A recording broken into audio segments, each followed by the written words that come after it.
Meryl Streep stepped into Lumiere, Manhattan's most exclusive watch boutique, dressed in a simple beige cardigan and worn jeans, her silver hair tucked beneath a modest scarf, completely unrecognizable to those who didn't look closely enough. The judgmental glances from the staff came immediately as she walked quietly through the showroom, examining the exquisite timepieces with genuine interest. But what would happen next would leave everyone in the store speechless, especially the young employee who was about to make the biggest mistake of his career. Before we continue this story, let us know where you're watching from. If you enjoy stories like this, subscribe to the channel, because tomorrow we have another special story for you. Lumiere wasn't just a store, it was an institution. Nestled between the towering skyscrapers of Fifth Avenue, its facade gleamed with understated elegance. Gold-trimmed windows displayed watches worth more than most people's annual salaries, and the glass doors, so pristine, they seemed almost invisible, were heavy enough to make anyone hesitate before entering. This wasn't a place for the curious or the dreamers. It was a temple of luxury for those who could afford it. Inside, the boutique exemplified refined opulence. Marble floors reflected the carefully positioned lighting that made each timepiece shimmer from its velvet cushion.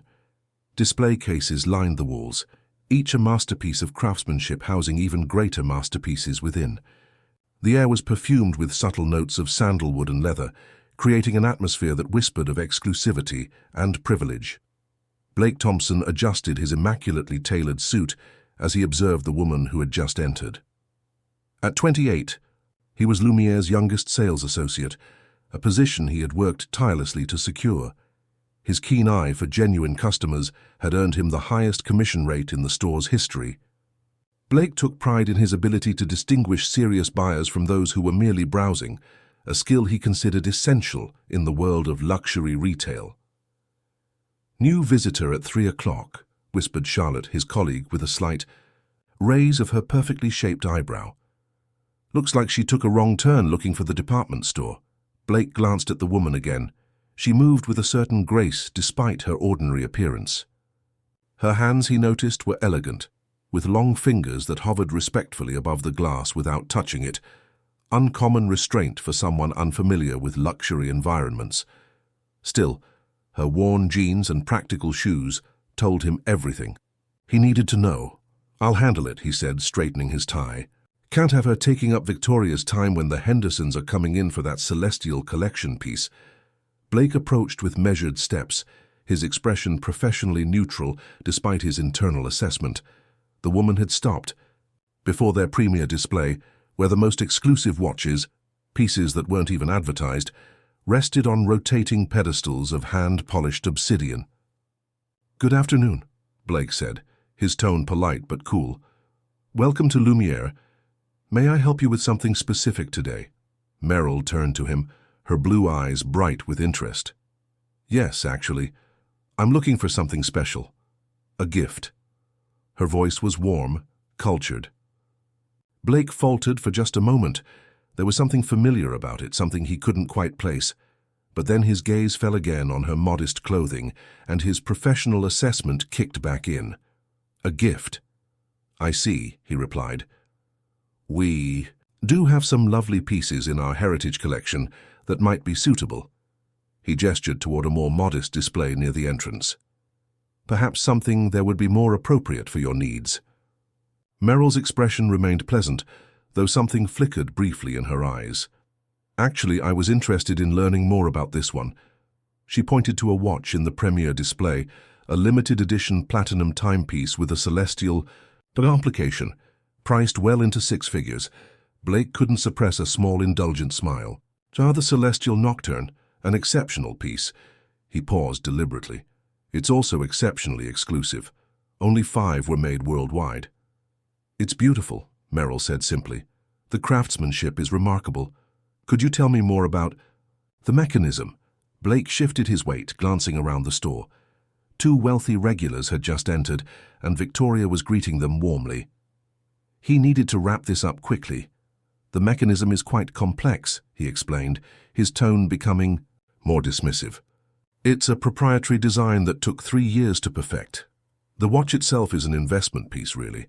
Collectors understand its value beyond the mere time-telling function.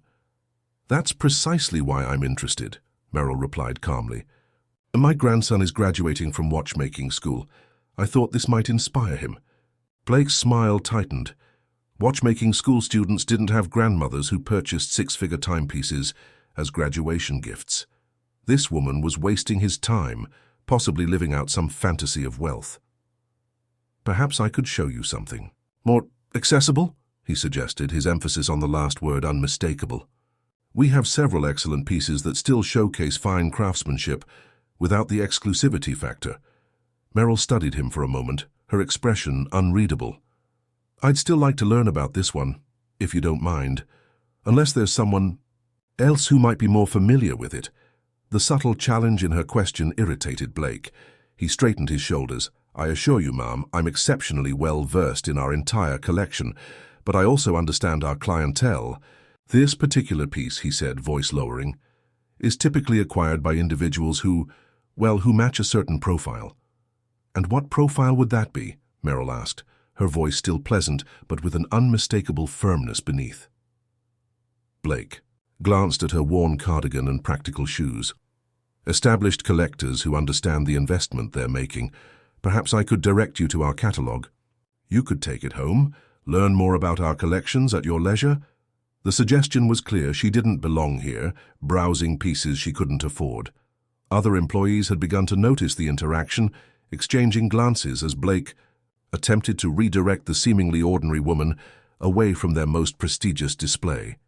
Meryl's expression remained composed, but she straightened slightly, her posture shifting in a way that seemed vaguely familiar to Blake, like something he'd seen before, perhaps in a film or on television. But he dismissed the thought as quickly as it came.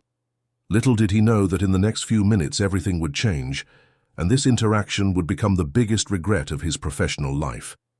The tension between Blake and the unassuming woman in modest attire intensified as other customers in Lumiere glanced their way. Blake maintained his professional smile, but there was a new edge to it, the kind reserved for those he deemed time-wasters. As I mentioned, Blake continued, gesturing toward the more modest display, we have several excellent pieces that might be more suitable for your needs. His voice carried that peculiar tone, luxury salespeople perfect, polite on the surface but lined with dismissal underneath. Meryl's eyes, however, remained fixed on the celestial nocturne. I understand what you're suggesting, she said calmly, but I'm still interested in this specific timepiece. The craftsmanship is extraordinary. Blake suppressed a sigh. In his 3 years at Lumiere, he'd encountered this type before, dreamers who wanted to touch luxury without understanding its value or price. They came to feel the momentary thrill of being surrounded by objects they could never possess. The sea. Celestial Nocturne, Blake explained with deliberate slowness, is priced at $320,000. It's a collector's investment piece. He emphasized the price with subtle satisfaction, expecting it to end the conversation. I'm aware of its value, Meryl replied, unfazed. What makes the celestial complication unique compared to other astronomical watches? I understand it tracks the actual night sky visible from the owner's location. Blake blinked, surprised by her specific knowledge. Something didn't fit, but he couldn't quite identify what it was. No matter. His experience told him this was still a browsing scenario, not a buying one. That's correct, he admitted reluctantly. The watch is programmed to the coordinates of the owner's primary residence. It displays the exact configuration of stars visible from that location on any given night. Despite himself, a hint of genuine enthusiasm crept into his voice. It even accounts for light pollution levels in urban areas. Fascinating, Meryl said, leaning closer to the display. And the moon phase indicator. It looks different from traditional designs. It's a true astronomical moon phase, Blake explained, warming slightly to the technical discussion despite his reservations. Rather than the conventional 29.5-day cycle, it's accurate to within 1 day every 122 years. Charlotte approached, catching Blake's eye with a meaningful glance before addressing Meryl with practiced charm. Finding everything all right? Blake is our resident technical expert, but I'd be happy to show you some of our more accessible collections, if you prefer. The reinforcement of their shared assessment was clear. Meryl turned to Charlotte with a gentle smile that crinkled the corners of her eyes. He's been very informative about the Celestial Nocturne. I'm interested in handling it, if possible. Charlotte and Blake exchanged a quick glance. The store's policy was clear. Pieces over $200,000 weren't removed from displays without serious buying intent, and serious buying intent wasn't determined by interest alone. I apologize, Blake interjected, smoothly. But our premium pieces are only handled during private consultations. Perhaps we could schedule one for you. They typically require a verification process and deposit. The implication hung in the air, proof that you belong in this conversation. Meryl's expression didn't change, but something subtle shifted in her posture. She stood straighter, her presence somehow expanding without her moving an inch. I see. And what exactly needs to be verified? Blake faltered momentarily. Something about her calm confidence was disconcerting. It's just standard procedure for our exclusive pieces, to ensure serious interest.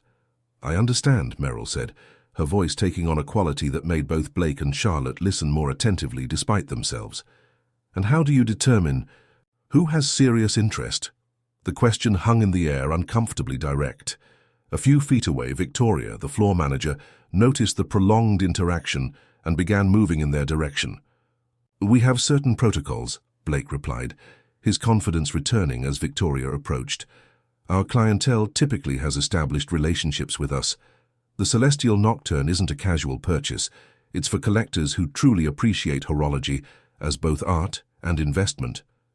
And you've determined I'm not among those collectors, Meryl stated. It wasn't a question. Blake straightened his tie, sensing Victoria within earshot. We simply want to ensure every client finds the perfect piece for their situation. The heritage collection I mentioned offers exceptional craftsmanship at a more accessible price point, Meryl finished for him. Yes, you've made that quite clear. Victoria arrived, her presence immediately commanding attention. At 45, she had spent decades in luxury retail, rising through the ranks with impeccable instinct for both timepieces and people. Good. Afternoon, she said warmly. I'm Victoria Harlow, floor manager. Is there something specific I can help with today? Before Blake could speak, Meryl turned to Victoria with quiet dignity. I was interested in learning more about the Celestial Nocturne, particularly its astronomical complications. I believe my grandson would find the engineering quite inspiring. Victoria assessed the situation quickly, taking in Meryl's modest attire and Blake's barely concealed impatience. Her smile remained professional. The Nocturne is certainly one of our masterpieces. Blake, why don't you bring Ms. Streep, Meryl supplied. Ms. Streep to the private viewing room. I think the lighting there would better showcase the dial. Details she's interested in. Blake's expression tightened imperceptibly. Victoria, Mrs. Streep was actually just expressing interest in our heritage collection. I was about to show her those pieces instead. Victoria's smile didn't waver, but her eyes sharpened. Was that right, Mrs. Streep? No, Meryl replied simply. I specifically asked about the Celestial Nocturne. An awkward silence descended. Victoria's experienced gaze moved between Blake and Meryl, reading the situation with decades of practiced insight. Blake suggested, Meryl continued, her voice even, that perhaps I should be looking at something more suitable for someone like me. Victoria's professional mask slipped for just a fraction of a second. I see, Blake. A word, please. As they stepped aside, Meryl remained by the display, her reflection in the glass, a picture of composed dignity. She seemed unbothered by the whispered conversation happening a few feet away, where Victoria was clearly expressing her disapproval. Blake returned alone, his expression now rigidly professional. Mr. Streep, I apologize for the misunderstanding. If you'll follow me to our private viewing salon, I'd be happy to show you the Celestial Nocturne in proper lighting. His words were correct, but his tone betrayed him, the reluctant compliance of someone following orders against their better judgment. As he led the way through the store, Blake remained convinced he was right about this woman, despite Victoria's intervention. The next 20 minutes would prove to be the most humiliating of his professional life. The private viewing salon of Lumiere was a sanctuary of luxury, designed to make even the wealthiest clients feel special. Soft lighting illuminated the hand-painted silk wallpaper, and the plush velvet chairs were positioned to showcase timepieces in their optimal glory. A crystal decanter of aged whiskey stood on a side table, a touch reserved for VIP clientele. Blake had not offered Meryl a drink. He placed a black velvet tray on the table between them and reluctantly removed the Celestial Nocturne from its specialized carrying case. Despite his reservations, Blake's hands moved with practiced expertise, handling the timepiece with the reverence it deserved. "The Celestial Nocturne," he began, his voice automatically shifting into presentation mode, "features a 950 platinum case with a diameter of 41 millimeters. The celestial map is crafted from a single piece of meteorite, making each watch unique." Meryl leaned forward with genuine interest. "The star mapping is extraordinary," she observed. "How do they achieve that level of precision?" Blake paused, thrown slightly off script by her technical question. "The stars are hand-set diamonds of varying sizes, corresponding to their actual brightness in the night sky. The watchmaker uses microscopic tools and works under magnification to place each one." "And the constellations?" Meryl asked, pointing to the faint lines connecting certain stars. "Engraved with diamond-tipped tools and filled with rhodium," Blake replied, warming slightly to the technical discussion despite himself. "The watch contains a proprietary algorithm that adjusts the position of the celestial map by measuring the exact location coordinates of the owner." Meryl nodded appreciatively. "May I?" she asked, gesturing toward the watch. Blake hesitated. Store protocol was clear. Pieces of this caliber were only to be handled by verified potential buyers, but Victoria's earlier intervention left him little choice. With barely concealed reluctance, he slid the watch toward Meryl. She lifted it.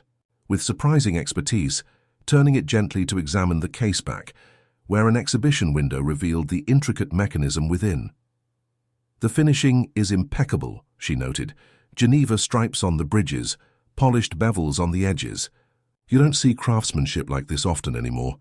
Blake blinked, taken aback by her accurate use of watchmaking terminology. Before he could respond, the door opened, and Victoria entered with a tray of espresso. "I thought you might enjoy a refreshment," she said, setting down 2 delicate cups. "Miss Streep, how are you finding the Nocturne?" "It's magnificent," Meryl replied warmly. "The astronomical complication is even more impressive up close," Victoria smiled, shooting Blake a pointed look before turning back to Meryl. "Is this a gift for someone special, or perhaps for yourself?" "For my grandson," Meryl explained. "He's graduating from the Swiss Academy of Horology next month, top of his class." Blake shifted uncomfortably in his seat. Swiss Academy of Horology? That was the most prestigious watchmaking school in the world. Students weren't accepted without serious connections in the industry. His certainty began to waver. "That's quite an achievement," Victoria remarked. "You must be very proud." "Immensely," Meryl replied. "He's always been fascinated by mechanics and precision. This would be more than a gift. It would be inspiration for his own work." Victoria nodded appreciatively, while Blake struggled to recalibrate his assessment. Still, her modest clothing and unassuming demeanor conflicted with the profile of someone who could casually spend over $300,000 on a graduation gift. "Perhaps we could discuss specifics," Blake interjected, eager to verify whether this was a legitimate sale or an elaborate waste of time. "The Celestial Nocturne requires a 50% deposit, and there's a waiting period for personalization." Meryl returned the watch to the tray with careful precision. "I understand the price is $327,000, correct?" $329,000 and $500 with tax, Blake corrected, watching closely for any reaction. "That seems reasonable for the craftsmanship involved," Meryl said without blinking. Blake's doubts surged back. No hesitation at the price, yet everything else about her screamed middle class at best. In his experience, even wealthy clients reacted. To 6-figure purchases, this had to be an act. Victoria's phone buzzed with a message. "Excuse me," she said, stepping out of the room after a brief glance at the screen. Alone with Meryl again, Blake decided to force the issue. "Ms. Streep, forgive my directness, but Lumiere prides itself on matching clients with appropriate pieces. The Nocturne represents a significant investment. Perhaps if you shared more about your purchasing history or collection, I could better assist you." A flicker of something, disappointment perhaps, crossed Meryl's face. I don't believe my purchasing history is relevant to whether I can afford this watch. With luxury timepieces of this caliber, experience matters, Blake pressed. First-time collectors often don't appreciate the maintenance requirements, insurance considerations, or proper storage needs. I see, Meryl said quietly. And you've determined I'm a first-time collector. The statement hung in the air between them. I'm simply trying to ensure you find the perfect timepiece, Blake said, retreating to sales script. For someone new to luxury watches, our heritage collection offers exceptional— Mr. Thompson, Meryl interrupted, her voice taking on a new tone that made Blake suddenly sit up straighter. Let's be honest with each other. You've decided, based entirely on my appearance today, that I don't belong in your store. You've been trying to steer me toward less expensive options since I walked in, despite my expressed interest in the Nocturne. Blake flushed. That's not— It is, Meryl continued calmly. I wonder how many potential clients you've misjudged this way. How much business Lumiere has lost because someone didn't meet your personal criteria for wealth. Blake's professional mask slipped. Ms. Streep, with all due respect, luxury retail requires certain judgments. Not everyone who walks through those doors can afford what we sell. Part of my job is to recognize serious buyers. And how's that working out for you today? Meryl asked, her blue eyes steady on his. The question landed like a slap. Before Blake could respond, Victoria returned, her expression unreadable. Mrs. Streep, I apologize for the interruption. Mr. Reichman, our owner, would like to speak with you personally about your purchase. He's on his way down from our corporate office. Blake's stomach dropped. Mr. Reichman never came down for client meetings unless— That won't be necessary, Meryl said, rising gracefully from her chair. I've decided this isn't the right establishment for my grandson's gift after all. Victoria's composed facade cracked. Ms. Streep, please, if there's been any misunderstanding— No misunderstanding, Meryl replied gently. Just a valuable lesson about judgment. She turned to Blake. Thank you for your time, Mr. Thompson. I wish you well. With quiet dignity, Meryl walked toward the door. Blake remained frozen, a creeping sense of disaster washing over him. Victoria shot him a look of barely contained fury before hurrying after Meryl. But before either could reach the door, it swung open to reveal an older gentleman in an immaculate suit, his eyes widening in recognition. Ms. Streep, he breathed. What an extraordinary honor. Blake's world stopped spinning as the full magnitude of his mistake crashed down around him. Ms. Meryl Streep, the older gentleman repeated, his voice tinged with genuine admiration. This is truly an unexpected honor. The name hung in the air of the private viewing room like a bell that couldn't be unrung. Blake felt the blood drain from his face as his mind struggled to process what he was hearing.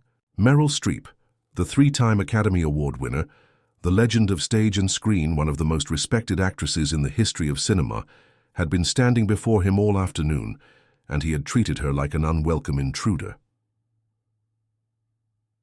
The older gentleman stepped forward, extending his hand with the confidence of someone accustomed to meeting legends. Bernard Reichman, owner of Lumiere, I cannot express what a pleasure it is to welcome you to our establishment. Meryl smiled warmly, accepting his handshake. Mr. Reichman, your reputation precedes you. I've heard wonderful things about your commitment to craftsmanship. Blake stood rooted to the spot, unable to move or speak. His mind raced through every interaction of the past hour, replaying each dismissive comment, each condescending suggestion, each moment he had silently judged, her as unworthy of his full attention. The weight of his mistake pressed down on him like a physical force. Victoria's expression shifted between mortification and damage control as she watched the scene unfold. Mr. Reichman was just coming down to personally oversee your selection process, she explained, her voice unnaturally bright. How fortunate, Meryl replied, with a graciousness that only deepened Blake's shame.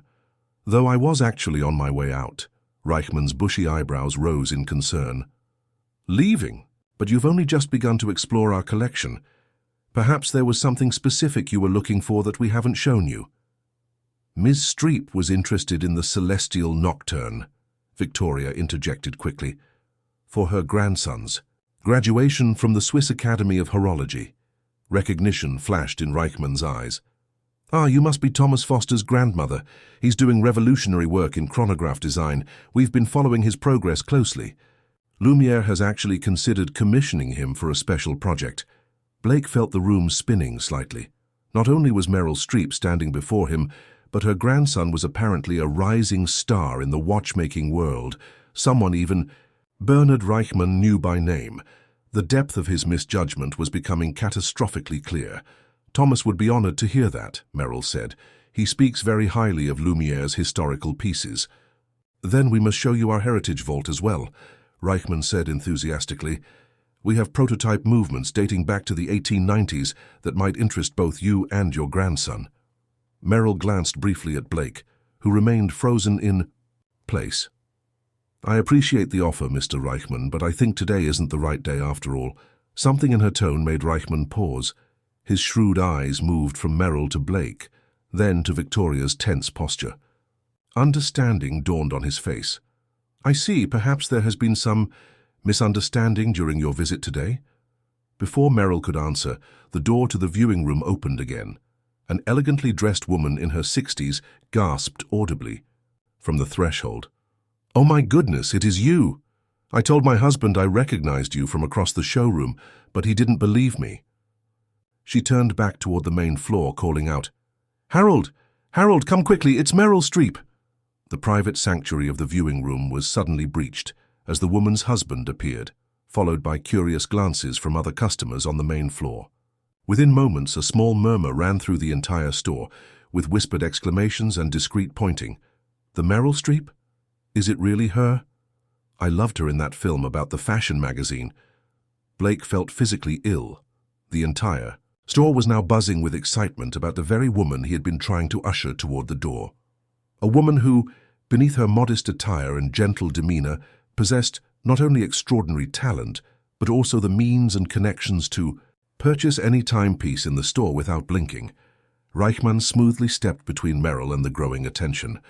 Perhaps we might continue this conversation in my private office upstairs, away from the excitement. Meryl shook her head with a gentle smile. Thank you, but I really should be going. I have another appointment this afternoon. She turned to Blake, who finally managed to meet her gaze. Mr. Thompson, thank you for your informative presentation. The subtle emphasis on informative wasn't lost on anyone in the room. Blake opened his mouth, but no words came out. What could he possibly say that would undo the past hour? Ms. Streep, he finally managed, his voice barely above a whisper. I deeply apologize for my behavior. I made inexcusable assumptions and failed to provide the service you deserved. Meryl regarded him for a long moment. We all make judgments, Mr. Thompson. The question is whether we learn from them. With that, she turned back to Reichmann. Your store is beautiful, Mr. Reichmann. The craftsmanship of your timepieces is undeniable. Please, Reichmann said, genuine distress in his voice. Allow us another opportunity to serve you properly. Lumiere has built its reputation on exceptional client experiences, and clearly we have failed you today. Meryl's expression softened. Another time, perhaps. She glanced at her own watch, a subtle vintage piece that Blake now recognized as an extremely rare Patek Philippe from the 1960s, worth more than his annual salary. I really must go. As Meryl moved toward the main floor, customers parted like the Red Sea. Several approached with admiring smiles and respectful nods, which she acknowledged with gracious warmth. Blake trailed behind, alongside Victoria and Reichmann, all three watching helplessly, as their most distinguished visitor in months walked steadily toward the exit. At the door, Meryl paused, turning back to address Reichmann directly. True luxury isn't about price tags or exclusivity, Mr. Reichmann. It's about recognizing the value in everyone who walks through your door. Her gaze shifted momentarily to Blake. Everyone deserves respect, not just those we deem worthy of it. With those words, she stepped out into the Manhattan afternoon, leaving behind a stunned silence that seemed to stretch forever. The door closed. Blake Thompson had never felt smaller in his entire life. The glass doors of Lumiere closed behind.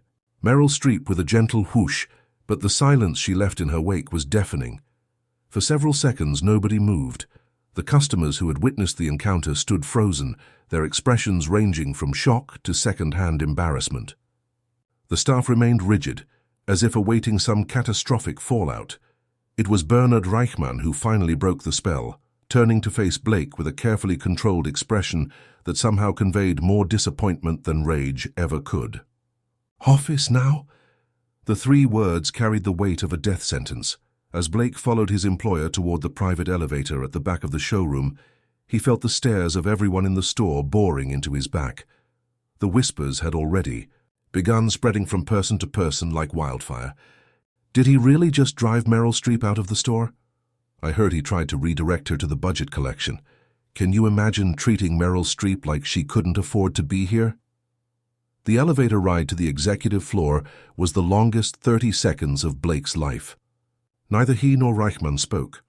Victoria, who had joined them, kept her eyes fixed on the illuminated floor numbers, her posture stiff with tension. Reichmann's office occupied the northeast corner of the building, with floor-to-ceiling windows, offering a commanding view of Fifth Avenue below. Usually, Blake found the space intimidating in its opulence. Today, he barely registered the hand-knotted Persian carpet or the antique desk that had once belonged to a European monarch. "Sit." Reichmann gestured toward a leather chair facing his desk. Blake sank into it, his legs suddenly weak. Victoria remained standing by the door, arms crossed protectively over her chest. Reichmann didn't sit. Instead, he walked to the window, his back to Blake as he gazed down at the street below. 27 years, he said finally. For 27 years, Lumiere has built a reputation for exceptional service and discretion. We have served presidents, royalty, and some of the most influential people in the world. He turned slowly to face Blake. Never, not once in those 27 years, have I been as ashamed of this establishment as I am today. Blake swallowed hard. "Mr. Reichmann, I deeply apologize. I had no idea she was Meryl Streep." Reichmann cut him off sharply. "And if she had been any other woman in modest clothing, would your behavior have been acceptable?" The question landed like a physical blow. Blake had no answer. "That's precisely the point Ms. Streep made before leaving," Reichmann continued. "The problem isn't that you failed to recognize a celebrity. The problem is that you've come to believe respect is something to be earned by status or appearance, rather than a basic courtesy we extend to everyone who walks through our doors." Victoria stepped forward. "Blake has always had excellent sales. Numbers, sir. His client retention rate is among our highest." "Yes," Reichmann nodded grimly. "With clients who look the part. How many potential clients have we lost because they didn't meet Mr. Thompson's visual criteria for wealth?" He turned back to Blake. "How many Thomas Fosters have you turned away because they wore jeans instead of bespoke suits?" Blake's mind flashed to the young man last month in wire-rimmed glasses and a tech company hoodie, whom he'd steered toward entry-level timepieces. The man had left without purchasing anything. Had he judged wrongly then too? "I don't know," Blake admitted, his voice barely audible. Reichmann sighed heavily, finally taking his seat behind the desk. "This incident goes beyond a single misjudgment. Miss Streep is one of the most respected individuals in her field. Her grandson is already making waves in ours. The connections between luxury watchmaking and the entertainment industry are more intertwined than you might realize. The industry will know about this by dinner," Victoria added grimly. "People talk. Indeed they do," Reichmann agreed. "And in this case, they'll be talking about how Lumiere treated Meryl Streep as if she didn't belong among luxury timepieces." The full professional implications began to dawn on Blake. This wasn't just an embarrassing encounter. It was potentially devastating for the store's reputation and his career. "What can I do?" he asked desperately. "There must be some way to make this right." Reichmann leaned back in his chair, studying Blake with a penetrating gaze. "That's the question, isn't it? How do you undo a judgment that has already been rendered? How do you repair a first impression that was irreparably damaged by prejudice?" Blake had no answer. The weight of his actions pressed down on him, making it difficult to breathe. "I should fire you," Reichmann said bluntly. "That would be the simplest solution. A public statement expressing our regret, a sacrifice to appease the inevitable backlash." Blake felt physically ill but nodded slowly. I understand. Do you? Reichman asked, his tone softening slightly. I wonder. He drummed his fingers thoughtfully on the desk. Firing you might satisfy public opinion, but it wouldn't address the underlying issue. It wouldn't teach you anything except that mistakes have consequences, which is true but incomplete. Blake looked up, confusion mixing with the dread in his expression. Victoria, Reichman turned to the floor manager. What do you think? Is there potential for growth here, or should we cut our losses? Victoria studied Blake for a long moment. He's talented, she admitted reluctantly, technically knowledgeable, good with the right clients, she sighed. But his judgment is clearly flawed. The question is whether that's fixable. Reichman nodded slowly. That is indeed the question. He turned back to Blake. Tell me something, Mr. Thompson. Before today, did you consider yourself a good judge of character? Yes, Blake admitted. I did. And now? Blake met his employers, gazed directly for the first time since entering the office. Now I realize I've been judging books by their covers, and I missed one of the most important ones that ever walked through our door. Something shifted in Reichman's expression, not quite approval, but perhaps a glimmer of hope. At least there's self-awareness. He sighed deeply. Here's what's going to happen. You're suspended, effective immediately, for 2 weeks without pay. During that time, I expect you to seriously reflect on your approach to client interactions. Blake nodded numbly, relieved not to be fired outright, but still reeling from the day's events. Additionally, Reichman continued, if you return, you'll be reassigned to our workshop training program. 3 months learning the technical and historical aspects of our timepieces from the artisans who restore them, people from all walks of life who understand that true craftsmanship has nothing to do with appearance and everything to do with substance. Yes, sir, Blake managed. One more thing, Reichman said, his tone grave. Find a way to make this right with Ms. Streep, not for Lumiere's sake, but for your own growth as a person. I don't know how you'll do it, but that's your challenge. To solve. As Blake left the office, the magnitude of that challenge loomed before him like an insurmountable peak. How could he possibly make amends to Meryl Streep? And more importantly, how could he undo the pattern of judgment that had led him to this moment? By the following morning, the incident at Lumiere had spread through Manhattan's luxury retail circles like wildfire. Blake discovered this when his phone began buzzing with texts from colleagues at other high-end boutiques across the city. Did you really kick Meryl Streep out of your store? Hearing crazy rumors about Lumiere and Meryl Streep, tell me it's not true. My client was there yesterday, said you didn't recognize the Meryl Streep career suicide man. Blake silenced his phone and sank deeper into his couch, a cup of untouched coffee growing cold on the table before him. His apartment, usually a point of pride with its carefully curated minimalist aesthetic, felt hollow this morning. The sleek furniture and designer pieces that had once seemed to reflect his success now struck him as shallow symbols of a value system built on appearances. Across town, Victoria was conducting an emergency staff meeting at Lumiere before opening hours. The normally bustling showroom was somber, as employees gathered in a semicircle, all painfully aware of Blake's conspicuous absence. By now, you've all heard what happened yesterday, Victoria began, her voice steady but grave. To address the rumors directly, yes, Meryl Streep visited our store. Yes, she was not treated with the respect and attention she or any client deserves. And yes, this incident reflects poorly on all of us. The staff exchanged uncomfortable glances. Charlotte, who had witnessed the beginning of the encounter, studied her hands intently. Mr. Reichman has asked me to clarify our client service standards moving forward, Victoria continued. Every person who walks through those doors is to be treated with equal courtesy and respect, regardless of their attire, appearance, or perceived status. This has always been our policy, but yesterday made it clear that we need to re-emphasize these values. What about Blake? Someone asked quietly. Victoria's expression remained neutral. Mr. Thompson is on temporary leave. That's all I'm authorized to share at this time. As the staff dispersed to prepare for opening, whispers continued. The magnitude of Blake's error wasn't lost on anyone. In an industry built on prestige and connections, alienating someone of Meryl Streep's stature was nearly unthinkable.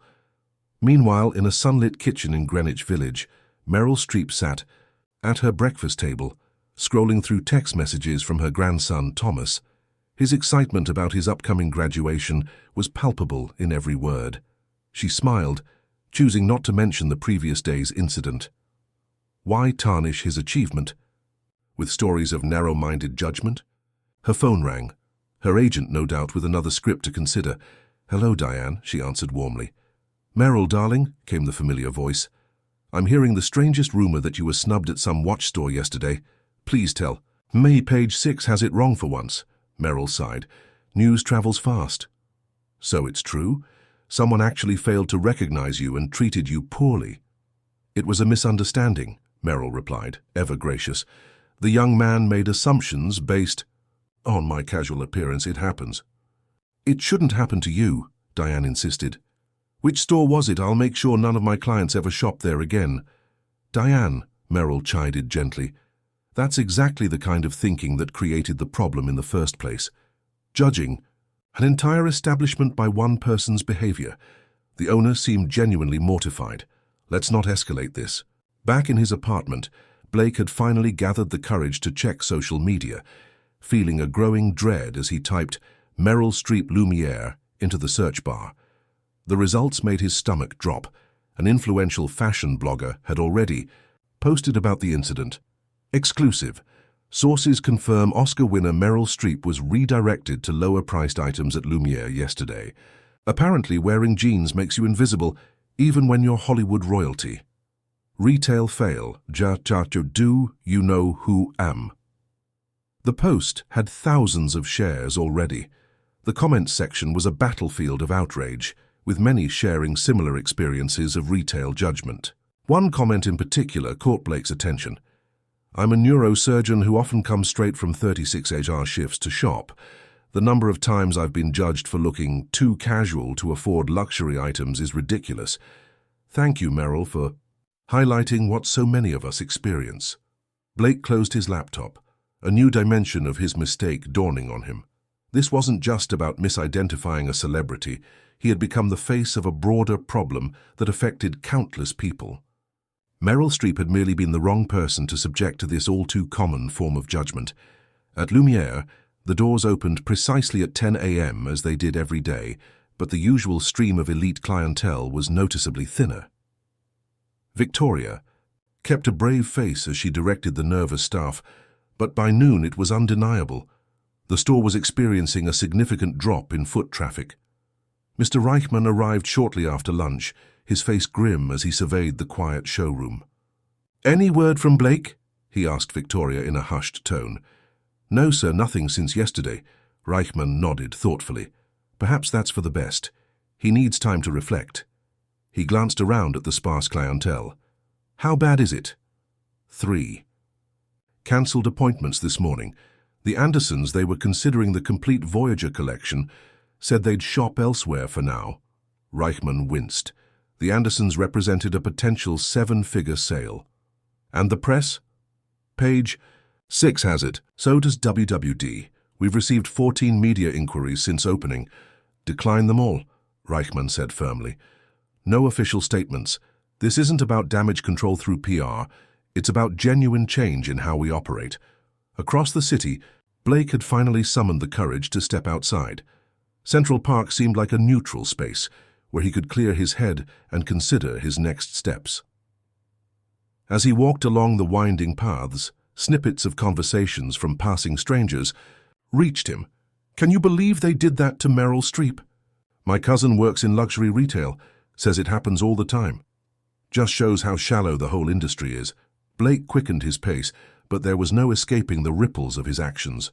The park, usually his refuge, offered no solace today. Every interaction he'd had with clients over the past years played through his mind in a new light. How many people had he misjudged? How many connections had he missed because he couldn't see past appearances? As he rounded a bend, in the path Blake stopped short. On a bench ahead sat an elderly man in worn clothes feeding pigeons. Something about the scene struck Blake deeply. Just yesterday he might have walked past without a second glance, dismissing the man as unimportant based solely on his appearance. Today, he wondered, who was this man? What was his story? What wisdom or experiences might he have to share? Blake sat on the next bench over, suddenly understanding what Reichman had been trying to tell him. True change wouldn't come from a public apology or grand gesture. It would come from fundamentally reconsidering how he saw the world and those in it. And somewhere in that realization lay the seed of how he might make amends to Meryl Streep. 3. Days after the incident at Lumiere, Blake found himself standing before a modest brick apartment building in Queens. He checked the address again, confirming he was in the right place, then took a deep breath and pressed the buzzer marked Thompson. A few moments later, a woman in her 60s opened the door. Her face brightened when she saw him. "Blake, what? A surprise. I wasn't expecting you until Sunday dinner." "Hi, Mom," Blake said, leaning down to kiss her cheek. "I hope it's okay that I stopped by." "Of course it is," Margaret Thompson replied, ushering him inside, "though I would have cleaned up if I'd known you were coming." Blake followed his mother into the small apartment where he'd grown up. The space was humble but impeccably maintained, a testament to Margaret's pride in what she had. Family photos lined the walls, chronicling Blake's journey from a grinning toddler to his college graduation. None, he realized with a pang, captured moments from his current life. "Tea?" Margaret asked, already filling the kettle. "That'd be nice," Blake replied, settling at the kitchen table, the same one where he'd done his homework throughout childhood. "So," Margaret said, as she set a steaming mug before him, "are you going to tell me what's wrong? You never come to Queens in the middle of the week, and you look like you haven't slept in days." Blake wrapped his hands around the mug, drawing comfort from its warmth. "I messed up, Mum. Really badly." Margaret settled across from him, her eyes, the same shade of hazel as his own, filled with concern. "Tell me." Over the next 20 minutes, Blake recounted the entire incident with Meryl Streep. He didn't soften his behavior or make excuses. He described his dismissive attitude, his assumptions, and the devastating moment of revelation. Margaret listened without interruption, her expression shifting from surprise to disappointment. "So now I'm suspended," Blake concluded. "And honestly, Mum, I deserved worse." Margaret was quiet for a long moment. "Do you remember Mrs. Abernathy?" she finally asked. The question caught Blake off guard. "Your old boss? The one from when you were housekeeping at that mansion on the Upper East Side?" Margaret nodded. "I worked for her for 12 years, cleaned her home 5 days a week, knew every inch of that place, which silver polish she preferred, which sheets went on which beds, how she liked her laundry folded." She sipped her tea. "In 12 years she never once remembered how I took my coffee, never asked about you, though I mentioned you all the time." Blake shifted uncomfortably, sensing where this was heading. "One day," Margaret continued, "I wore a nice dress to work because I had your school award ceremony afterward. You remember? The one where you won that mathematics prize?" Blake nodded, the memory resurfacing. "Mrs. Abernathy saw me in that dress and said, 'My, don't you look out of place,' as if I was only meant to exist in a housekeeping uniform." Margaret's gaze held Blake's steadily. "Is that who you've become, Blake? Someone who thinks people should stay in their assigned boxes?" The question hit Blake like a physical blow. "I didn't think," he began, then faltered. "I didn't realize I was doing that." "Of course you didn't," Margaret said, not unkindly. "That's how prejudice works. It disguises itself as instinct or experience or professional judgment." Blake looked around the apartment, the home his mother had maintained on a housekeeper's salary, the place where she'd raised him alone after his father left, the foundation from which he'd launched his education and career.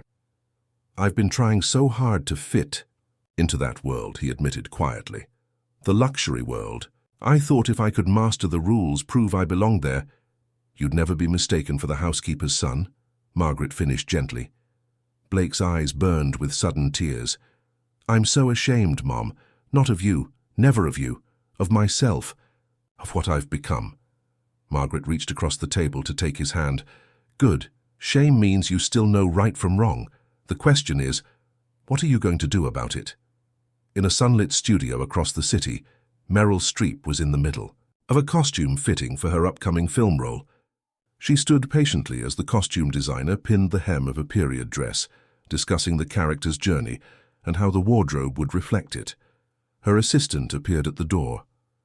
"Sorry to interrupt, Meryl, but you've got another delivery." She held up a small package. "From Lumiere again." Meryl sighed. "That's the third one this week." The costume designer looked up curiously. "Lumiere? Isn't that the watch boutique that's been in the news?" "Unfortunately," Meryl replied. "What are they sending you, apology gifts?" "Various things," Meryl said, stepping carefully off the fitting platform. "A handwritten apology from the owner, a book on their historical pieces, and yesterday a formal invitation to a private showing of their collection." "Are you going to accept?" the designer asked. Meryl examined the new package without opening it. "No. Gifts and grand gestures miss the point entirely. They're trying to fix a PR problem, not address the real issue." Her assistant nodded in agreement. "Want me to send this back like the others?" Meryl considered for a moment. "Yes, but with a note this time. Say that I appreciate their attempts at reconciliation, but I'd rather see them implement meaningful change in how they train their staff and approach customer service." Back in Queens, Blake and his mother had moved to the small balcony overlooking the street below. The neighborhood was alive with activity, children playing, neighbors chatting, an elderly couple walking hand in hand. "I need to make this right," Blake said. "Not just for my career, but because it's the decent thing to do." "And how do you plan to do that?" Margaret asked. Blake shook his head. "That's what I've been struggling with. Reichman said Lumiere has already sent several gifts and invitations, but Miss Streep has returned them all." "Of course she has," Margaret nodded. "What would someone like Meryl Streep want with more expensive trinkets? You can't solve a problem. Give disrespect with material things." Blake watched a group of teenage girls walk by, laughing together. One wore designer sneakers while another had shoes with holes. Yet they walked in perfect harmony, seeing each other for who they were, not what they wore. "I think I've been approaching this all wrong," Blake said slowly. "I've been thinking about how to make amends to Meryl Streep, the celebrity, when I should be thinking about respecting Meryl Streep, the person." Margaret smiled. "Now you're starting to understand." "I need to show that I've actually learned something," Blake continued, his thoughts crystallizing. "Not just apologize, but demonstrate real change." "And how will you do that?" Blake turned to his mother, truly seeing her for the first time in years, not as the housekeeper who had sacrificed everything for him, but as Margaret Thompson, a woman of dignity, wisdom, and worth that had nothing to do with designer labels or luxury watches. "I think I need to start by remembering who I really am," he said quietly, "and where I came from." As the sun began to set over Queens, casting a golden glow across the neighborhood Blake had once been so eager to leave behind, mother and son sat together in comfortable silence. For the first time since the incident at Lumiere, Blake felt a sense of clarity emerging from the chaos of his thoughts. He didn't yet know exactly how he would make things right, but he understood now that it would require more than grand gestures or public apologies. It would require becoming someone different from the person who had dismissed Meryl Streep based solely on her appearance, someone more like the boy his mother had raised him to be. 1 week into his suspension, Blake sat at his small dining table surrounded by research materials. His laptop displayed articles about Meryl Streep's career and philanthropic work. Handwritten notes covered several pages of a notebook, and books about the history of watchmaking were stacked nearby. He hadn't shaved in days, and empty coffee cups testified to late nights spent in intense concentration. Blake had discovered something unexpected during his research. Beyond her legendary acting career, Meryl Streep had a long-standing commitment to arts education programs for underprivileged youth. She had quietly funded scholarships for talented students from low-income backgrounds to pursue careers in the arts, not for publicity, but out of genuine belief in democratizing access to creative fields. The irony wasn't lost on Blake. While he had been judging her based on her casual clothing, she had been using her wealth and influence to break down the very barriers of access and exclusivity that he had been enforcing.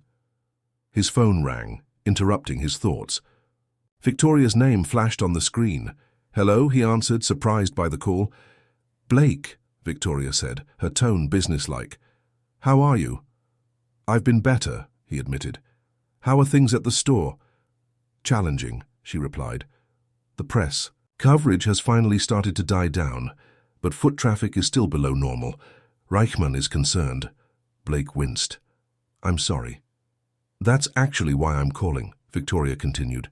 "Reichman wants to meet with you tomorrow, to discuss your return." Blake straightened in his chair. "My return? I thought the suspension was for 2 weeks." "It is, but he wants to prepare for what happens next. Be at his office at 10 a.m. She paused. "And Blake? Come with ideas. He'll be expecting more than just contrition." After hanging up, Blake turned back to his research materials. An idea had been forming in his mind over the past few days, something beyond a simple apology or gesture. Now, with Reichman's meeting looming, he needed to refine it into a concrete proposal. He worked through the night, fueled by determination and the growing sense that this wasn't just about saving his job anymore. It was about becoming someone he could respect when he looked in the mirror. The next morning, Blake arrived at Lumiere 15 minutes early. He had shaved, cut his hair, and worn a suit that was professional but deliberately not the most expensive one he owned. The store was quiet, with only a few clients browsing. Under the attentive gaze of his colleagues, who offered polite nods but kept their distance, Victoria escorted him to Reichman's office without small talk. The owner was seated behind his desk, reviewing financial reports with a furrowed brow. "Blake!" Reichman looked up, gesturing to the chair opposite. "You look rested. I hope the time away has been productive." "It has, sir," Blake replied, setting his portfolio on the desk. "I've been doing a lot of thinking about what happened and what it revealed about my approach to client service." Reichman leaned back in his chair. "And what conclusions have you reached?" "That I was completely wrong," Blake said simply. "Not just about Ms. Streep, but about how I've been evaluating people in general. I've been using external markers, clothing, accessories, manner of speech, as shortcuts to determine someone's value as a client, and, if I'm honest, as a person." He paused, collecting his thoughts. "I've also realized that I've been perpetuating a cycle of exclusivity that runs counter to what true luxury should be about. Real luxury isn't about keeping people out. It's about inviting them into an experience of exceptional quality and craftsmanship." Reichman's expression remained neutral, but he nodded slightly. "Go on." Blake opened his portfolio. "I'd like to propose something that might help address both the specific incident with Ms. Streep and the larger issues it highlighted." He laid out several documents on the desk. "Ms. Streep has a long-standing commitment to arts education for underprivileged youth. She believes talent and passion should open doors regardless of background or appearance." "And how is this relevant to Lumiere?" Reichman asked. "I'm proposing we create an educational initiative called The Craftsman's Journey," Blake explained, warming to his subject. "A program that would partner with horological schools to identify talented students from diverse backgrounds who might never otherwise have access to the luxury watch industry." He handed Reichman a detailed outline. The program would offer apprenticeships, mentoring, and eventual placement opportunities with brands like ours. We could host workshops where master watchmakers share their knowledge with these students. Reichman scanned the document, his expression thoughtful. "This is unexpectedly comprehensive." "There's more," Blake continued. "To launch the program, I suggest we host an event celebrating the connection between artistic craftsmanship in different fields: watchmaking, cinema, music. We could exhibit timepieces that have appeared in significant films throughout history, with a portion of proceeds from sales during the event going to Ms. Streep's Foundation for Arts Education." Victoria, who had been silent until now, leaned forward. "That's actually a good idea. It creates a narrative of positive change rather than just damage control." Reichman set down the proposal and studied Blake carefully. "This would require significant investment of both capital and time." "Yes, sir," Blake acknowledged, "but it would also represent a meaningful commitment to change, not just a public relations exercise." "And what role do you see for yourself in this?" Reichman asked. Blake took a deep breath. "Initially, none. This isn't about putting me forward or rehabilitating my image. It's about creating something genuinely valuable that aligns with Ms. Streep's values and addresses the elitism I displayed. He hesitated, then continued.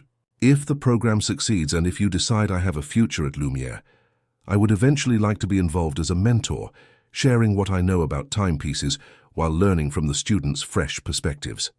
Reichman was quiet for a long moment. You've put considerable thought into this, he finally said. Much more than I expected. There's one more element, Blake added, pulling out a final document. For this to be authentic, someone needs to personally extend the invitation to Ms. Streep, not with expensive gifts or effusive apologies, but with humble acknowledgement of the mistake and a genuine effort to create something meaningful from it. And you want to be that someone, Reichman concluded. Blake nodded. I need to take responsibility, not through a carefully crafted letter or messenger, but face to face. I know she has every right to refuse, and I'll respect that decision. Victoria exchanged a glance with Reichman. It's risky, she said. If she rejects the proposal publicly, it could extend the negative publicity. That's a risk we'd have to accept, Blake replied. Otherwise, we're still just managing appearances, rather than embracing genuine change. Reichman tapped his fingers on the desk, considering. I need time to review this in detail. Return tomorrow and we'll discuss how to proceed. As Blake left Lumiere, he felt lighter than he had in days. Regardless of Reichman's decision, he had found a path forward that felt true to the lessons he'd learned, one that honored not only Meryl Streep's dignity, but also the values his mother had instilled in him long before he entered the world of luxury retail. Whether this plan would lead to redemption remained to be seen, but for the first time since the incident, Blake felt he was facing in the right direction. The challenge of contacting Meryl Streep proved more daunting than Blake had anticipated. After Reichman approved his proposal with a few modifications, Blake's first obstacle became clear: how to reach someone whose contact information was guarded by layers of publicists, agents, and assistants. His initial attempts through Lumiere's PR contacts were politely but firmly rejected. Miss Streep is not interested in further communication regarding this matter, came the standard response. Emails to her foundation went unanswered, and calls to her agency were redirected to voicemail.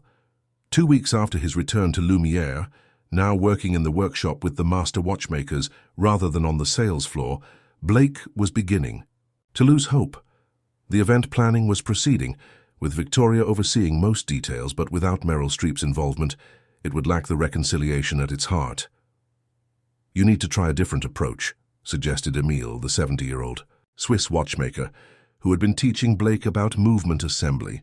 Famous people are still people. Think like a person, not a salesman. Blake considered this advice carefully. What would reach Meryl Streep, the person, rather than Meryl Streep, the celebrity? The answer came from an unexpected source.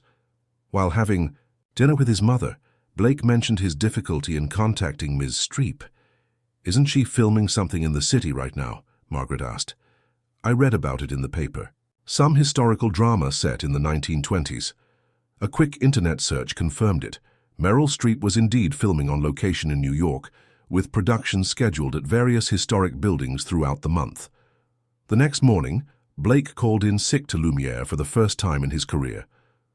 Instead of heading to the boutique, he made his way to the address he'd found listed on a film production notice, the old Customs House in Lower Manhattan. He had no appointment, no connection to the production, and no press credentials. What he did have was a handwritten letter and a determination to deliver it personally, even if only to an assistant who might pass it along. Security was tight around the building, with production assistants rushing about and crew members setting up equipment. Blake waited patiently across the street, watching the organized chaos of a film set coming to life. After 2 hours, he approached a harried-looking production assistant. "Excuse me," he said politely. "I have a letter for Ms. Streep. Is there someone who could ensure she receives it?"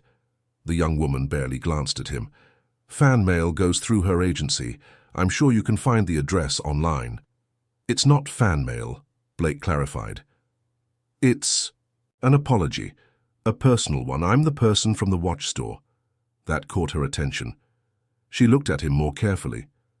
"You're the one who didn't recognize her," Blake nodded, embarrassed but determined. Yes, and I'd like to apologize. Properly. She studied him for a moment, then sighed. Look, I can't promise anything, but I'll try to get it to her assistant. That's the best I can do. Blake handed over the sealed envelope. Thank you. I appreciate it. Don't get your hopes up, she warned, tucking the letter into her clipboard before rushing off. Blake returned to the same spot for the next 3 days, each time being told by different crew members that they had no information about his letter.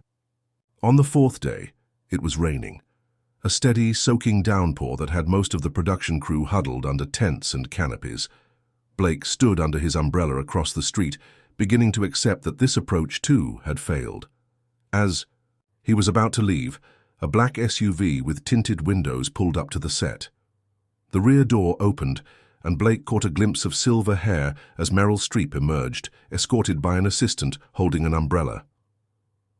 On impulse, Blake crossed the street. A security guard immediately stepped into his path.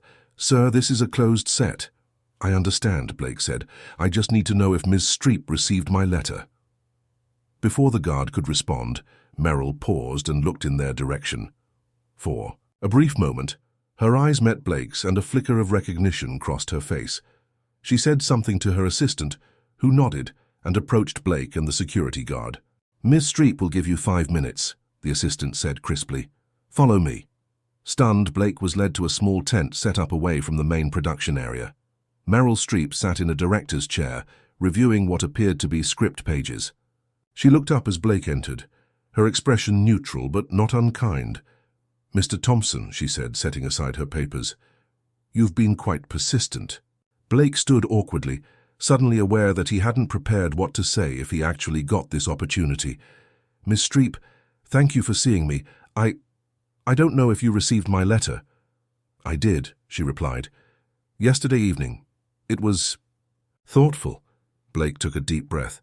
I wanted to apologize in person. What happened at Lumiere was inexcusable. I judged you based solely on your appearance, and in doing so I failed not just as a salesperson, but as a human being. Meryl studied him, her gaze penetrating but not harsh. Why are you here, Mr. Thompson? Surely a letter would have sufficed. For a simple apology. Because I wanted you to see that the apology is genuine, Blake replied honestly, and because what I'm proposing isn't just words. We're creating a program to support diverse, talented students in watchmaking, people who might be overlooked because they don't fit the traditional mold of luxury. He briefly outlined the Craftsman's Journey initiative, explaining how it would partner with horological schools and Meryl's own foundation. And why should I believe this isn't just an elaborate PR exercise? Meryl asked when he had finished. Because it's changed me, Blake said simply. Working with the master craftsmen these past weeks, I've seen how the most talented watchmakers often come from humble backgrounds. Their value isn't in how they dress or speak, but in the precision of their hands and the passion in their hearts. He hesitated, then added, My mother was a housekeeper for wealthy families. She was judged every day by people who thought her worth was defined by her uniform. I somehow forgot that lesson when I entered the luxury world. You reminded me, and for that I'm grateful. Something shifted in Meryl's expression. A softening around the eyes, a slight relaxation of her posture. The event is scheduled for next month, Blake continued. We'd be honored if you would attend, but I understand completely if you decline. Either way, the program will move forward. Your experience at our store has already catalyzed real change, whether you choose to be part of it or not. Meryl was quiet for a moment. Your 5 minutes are up, Mr. Thompson, she finally said. But I appreciate your coming here today. It couldn't have been easy. She reached for her script pages again, a clear dismissal. I'll consider your invitation. My assistant will be in touch if I decide to attend. Thank you for your time, Blake said, recognizing he had been granted more than he deserved. As he turned to leave, Meryl spoke again. Mr. Thompson? He paused, looking back. That watch I was looking at, the Celestial Nocturne. My grandson would have loved it. Blake nodded, understanding the message beneath her words.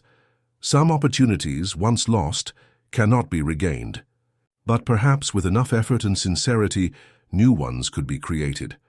As he walked away from the film set, Blake felt neither triumph nor defeat, only the quiet certainty that he had done what he could to make amends, and the rest was no longer in his hands. The night of Lumiere's Craftsman's Journey event arrived with an atmosphere of nervous anticipation. The boutique had been transformed for the occasion. Display cases showcased historic timepieces that had appeared in classic films, each accompanied by a photograph of the scene and a description of the watchmaking craftsmanship involved. An area had been set aside for watchmaking demonstrations, where students from the Swiss Academy of Horology, including Meryl Streep's grandson Thomas, would showcase their skills. Blake adjusted his tie as he surveyed the preparations. 3 months had passed since the incident, and while he still worked primarily in the workshop rather than the sales floor, tonight he would serve as a guide for the technical aspects of the exhibition. His knowledge of movements and complications, deepened by his time with the master watchmakers, would finally serve a purpose beyond sales commissions. Victoria approached, checking items off a list. "The press has started arriving," she informed him. "Mr. Reichman wants to know if there's been any word from Ms. Streep's people." Blake shook his head. "Nothing since that brief email saying she'd received the invitation. We should proceed assuming she won't attend." Victoria nodded, though he could see the disappointment in her eyes. Without Meryl Streep's presence, the event would still be a success for Lumiere's image rehabilitation, but it wouldn't provide the closure everyone secretly hoped for. "Thomas Foster is here, though," Blake added. He seemed genuinely interested in the program, said several of his classmates had already applied for the apprenticeships. "That's something at least," Victoria acknowledged, before hurrying off to manage the arriving guests. As the evening progressed, the boutique filled with a diverse crowd, industry professionals, journalists, and for the first time in Lumiere's history, students and craftspeople who would never have been invited to such an event before. Blake noticed with satisfaction that his colleagues were treating each guest with the same attentive respect, regardless of their attire or perceived status. Bernard Reichman delivered a brief opening speech about the importance of craftsmanship and the new initiative to support emerging talent from all backgrounds. He made no direct mention of the incident that had sparked the program. There was no need.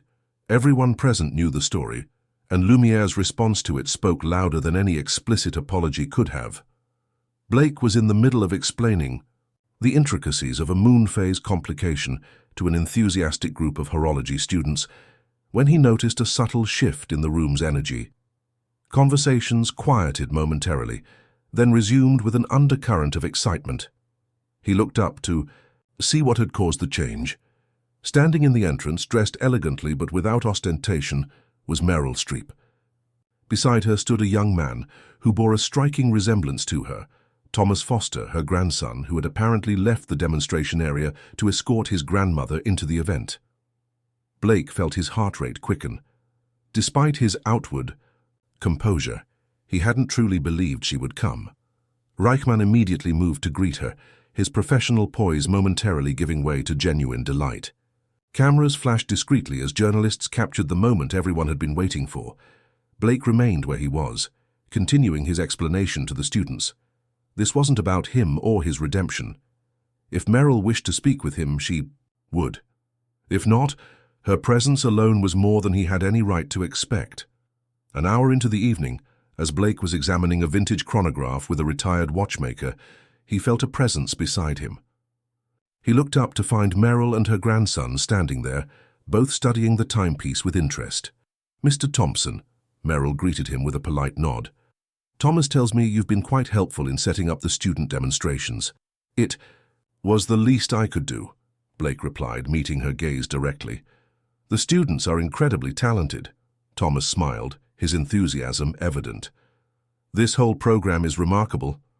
I've already spoken with 3 of my classmates who want to apply for the apprenticeships. We're hoping to expand it next year," Blake explained, "perhaps include other luxury crafts, leatherwork, jewelry design." "A worthy ambition," Meryl observed, her expression thoughtful. "Breaking down barriers is never easy but always necessary." A momentary silence fell between them, not uncomfortable but weighted with unspoken understanding. Then Meryl gestured toward the main display area. "I understand the Celestial Nocturne is still available," she said. "Perhaps you might show it to us properly this time." Blake recognized the offered olive branch for what it was. "It would be my honor," he replied simply. As they moved through the crowd toward the special display, Blake noticed something that struck him deeply. The other guests, while clearly aware of Meryl's celebrity, were treating her with respectful interest rather than fawning adoration, and she, in turn, engaged with each person genuinely, regardless of their industry status or appearance. The artificial barriers that had once seemed so important to Blake now appeared as they truly were, meaningless constructs that only diminished those who enforced them. At the end of the evening, as the last guests departed, Blake found himself helping the cleaning staff break down the displays, something the old Blake would never have done. As he carefully packed away a delicate timepiece, he noticed a small envelope had been left beside it, with his name written in elegant handwriting. Inside was a brief note. "True luxury is found in how we treat each other. Thank you for the reminder. MS." 6 months later, Lumiere had been transformed. The Craftsman's Journey program had garnered international attention, with applications pouring in from talented young watchmakers around the world. The store maintained its elegance and exclusivity in its products, but not in its treatment of clients. Every visitor received the same respectful attention, from billionaire collectors to curious tourists. Blake, now serving as the program's director alongside his workshop duties, had found a new purpose. His technical knowledge and industry connections, once used to identify worthy clients, now helped bridge the gap between traditional luxury and emerging talent. One morning, a young woman in worn jeans and a simple sweater entered the boutique. The new sales associate approached her with a warm smile. "Welcome to Lumiere. How may I assist you today?" From his position near the workshop door, Blake observed the interaction with quiet satisfaction. The young associate was one of his recent hires, a formerly homeless teen with an uncanny talent for precision work, discovered through a community outreach program. "I don't think we have what this client is looking for," another associate whispered to Blake, nodding toward the modestly dressed woman. Blake smiled. "Never assume. Everyone has a story we can't see." As he returned to the workshop, Blake passed the wall where Lumiere now displayed its new motto, elegantly engraved on a simple plaque: "Craftsmanship endures, respect transforms." The words were his suggestion, but the sentiment had come from an unexpected source, a lesson taught by a high woman in casual clothes who had walked into a luxury boutique and changed everything, especially the young man who had once thought he could determine her worth with a single glance. If you enjoyed this story, we have many more that will warm your heart. Click the screen to explore more stories of hope, compassion, and resilience.